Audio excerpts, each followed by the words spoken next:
کچکول په غاړه مجنون راغی د لیلا کوڅې ته لکه چې څنګه ملنګان دي د بادشاه کوڅې ته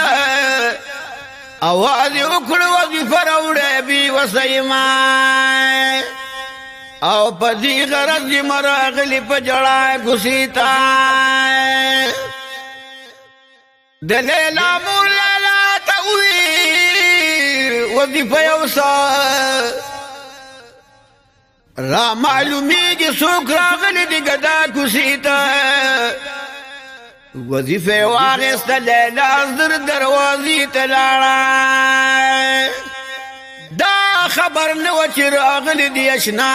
کوڅې ته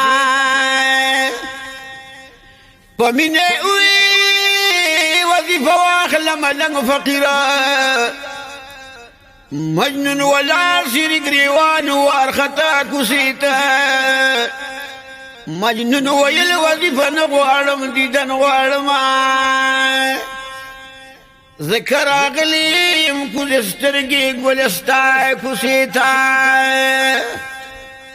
څو ورځې وشو چې مې ستا سترګې لیدلې نه وې صبر مې نور نشو نو راغلم دلربا کوڅې ته لیلا پلو د مخ نه لرې کړو مسکۍ غوندې شوه ویل دیدن وکړه چې راغلې زما کوڅې ته سترګې مړې کړه په دیدن زرکه غماز رانه شي ته خفه نه شې چې راغلې د وفا کوڅې ته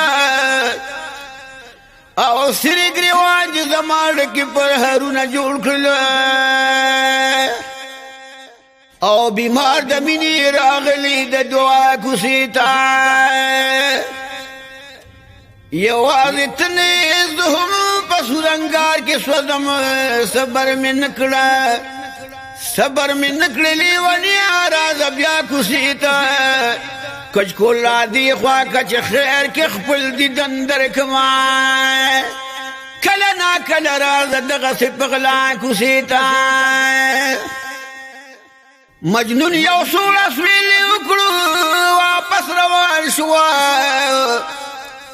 په مخ کې ځي په وروسته ګوري د حیا کوڅې ته لطیف الله د مجنون مینه په رښتیا مینه وه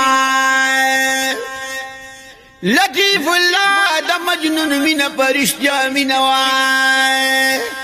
او دا عاشق نه دی چې ولاړ وي د بل چا کوڅې ته